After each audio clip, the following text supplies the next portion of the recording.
Mobile नहीं पिस्तौल खरीदें। भारत के अंदर छोटा पाकिस्तान बन रहा है और इनका विराट रूप बढ़ रहा है। उनसे निपटने के लिए हथियार जरूर खरीदे।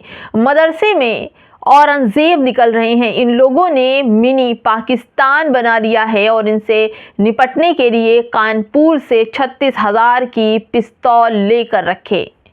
जिस तरह से सुदर्शन न्यूज़ का ये एंकर सुरेश चौहान ललकार रहा है, अपराधी बना रहा है हिंदू युवाओं को, उनके दिमाग में हत्या करने के लिए उन्हें उकसा रहा है, घरों में अपराध करने के लिए भ्रष्टाचार और गलत तरीके से हथियार रखने की बात कर रहा है। नमस्कार, आप देख रहे हैं बामसेफ न्यूज़ और मैं हूं आपके साथ शैला। मुसलमानों की नफरत ने इन्हें क्या से क्या बना दिया। मुसलमान को बुरा कहते कहते दिन रात आज वो मंच पर भी मुसलमानों को बुरा कहने लगे। यही अगर उनके तरक्की की बात की जाए, उन्हें सभ्य रास्ता दिखाने की बात की जाए, उन्हें सुरक्षा देने की बात की जाए, तो यही गोदी एंकर कुछ भी नहीं कहते। हिंदू मुसलमान का मुद्दा हो, एजेंडा हो, तुरंत निकलकर बाहर आ जाता है। ये साफ कह रहे हैं कि मुसलमानों की संख्या बुरी तरह से बढ़ रही है। ये मदरसे, कॉलेज, यूनिवर्सिटी में पढ़ रहे हैं।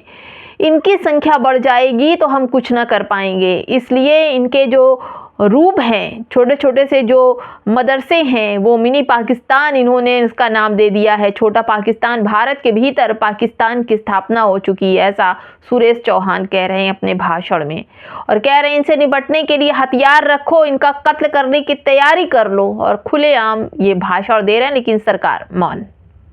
आखिर क्यों इस तरह की नफरत फैलाई जा रही है। भारत खुद धर्म निरपेक्ष राज्य है और भारत के अंदर जो कुछ चल रहा है, यहाँ बेल मोहब्बत एकता ही चलती है।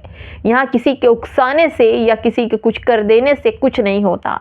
लेकिन जब भी विपदा आती है तो हिंदू मुसलमान एक साथ खड़ा होता है, एक साथ मोहब्बत और खुलूस के साथ एक दूसरे की मदद करता है। लेकिन इन जैसे लोग मोहब्बत तो छोड़ दीजिए, एक दूसरे के पड़ोसी भाई भाई को अलग करने की बात कर रहे हैं। उन्हें मारने की, उन्हें पीटने की और दूसरे भाई को हथियार रखकर उन्हें हत्यारा बनाने के लिए उकसाया जा रहा है। मैं नहीं कह रही हूँ दोस्तों, ये सुरेश चौहान सुदर्शन न्यूज़ का एंकर है, जिसे गोदी एंकर भी कहते हैं। पत्रकार हैं, पत्तल चाटते हैं और खूब हिंदू मुसलमान का रायता फैलाते हैं। इनके मंच से एक ऐसा भाषण वायरल हो रहा है जो कोई भी सुनेगा। सिर्फ मुसलमान की मैं बात नहीं कर रही हूँ, अगर कोई अमन पसंद हिंदू भी है तो उसे भी इनका भाषण बेहद गंदा लगेगा, वाहियात। क्योंकि ये आदमी हमेशा से जहर उगलने, जहर बोलने और लोगों के बीच नफरत फैलाने का लगातार काम कर रहा है। दोस्तों, मैं आपको सुनाती हूँ आखिर इसने कहा क्या। भारत के अंदर भी पाकिस्तान बन रहा है। ज़्यादा बड़ी चिंता है कि उसने लड़ने के लिए विराट और विकराल रूप दिखाने की ज़रूरत है। यानी ये बंदा कह रहा है कि उनसे लड़ने के लिए विराट और विकराल रूप, यानी विकराल का मतलब हो गया आप बिल्कुल इंसान ना बनिए, इनको देख करके जानवर बन जाइए और इन्हें मारिए, इन्हें काटिए, अपना रूप दिखाइए, रौंद रूप दिखाइए, गुस्से वाला रूप दिखाइए, हत्यारे बन जाइए मुसलमानों को मारने के लिए। ये कह रहे हैं, इनके हर सवाल का जवाब है।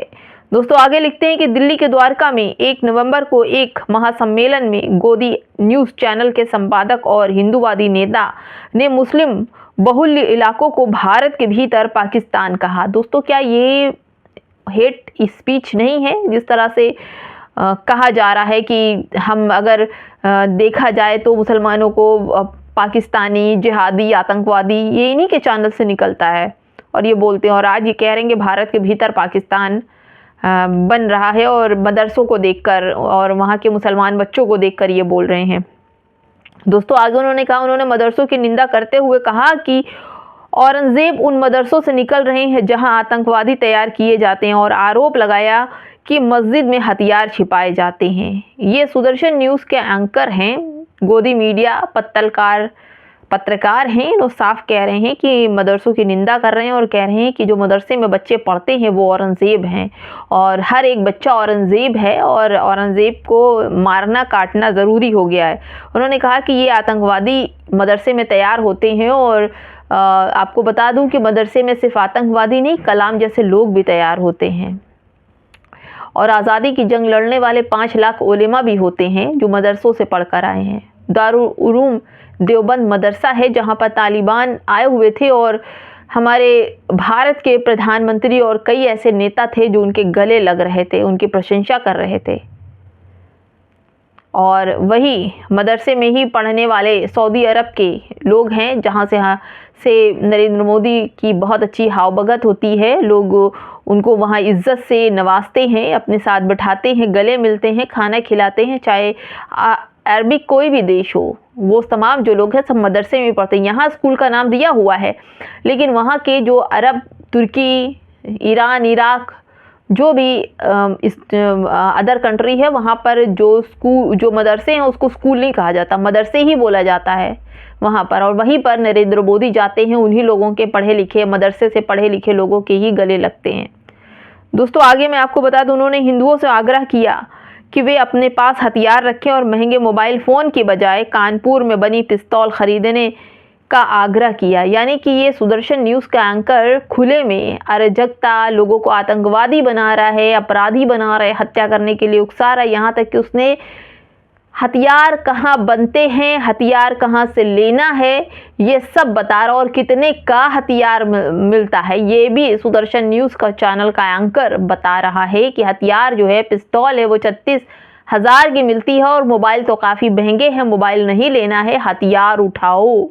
यानी एक बार भी ये नहीं कहता कि हाँ हिंदू बच्चों को पढ़ना चाहिए, इनके लिए स्कूलों की व्यवस्था करो और इनके रोज़गार की व्यवस्था करो, इनकी खाने पीने की व्यवस्था करो और इन्हें अच्छी शिक्षा की व्यवस्था करो। जो लोग झोपड़पट्टी में रहते हैं, दलितों की सुरक्षा की बात की जाए, दलितों के उत्थान की बात की जाए, दलितों में को मंदिर में जाने की बात की जाए, उनको बराबरी का दर्जा देने की बात की जाए, उन्हें भी IAS PCS सुप्रीम कोर्ट और हाई कोर्ट जाने की बात की जाए। लेकिन ये लोग इन पर कोई भी बात नहीं करते और कहेंगे कि दलित हिंदू हैं और फिर इन्हीं गरीब बच्चों को बलगलाते हैं, हथियार उठाने की बात करते हैं, हथियार रखने की बात करते हैं और मदरसों के बच्चों को निशाना बनाने की बात करते हैं।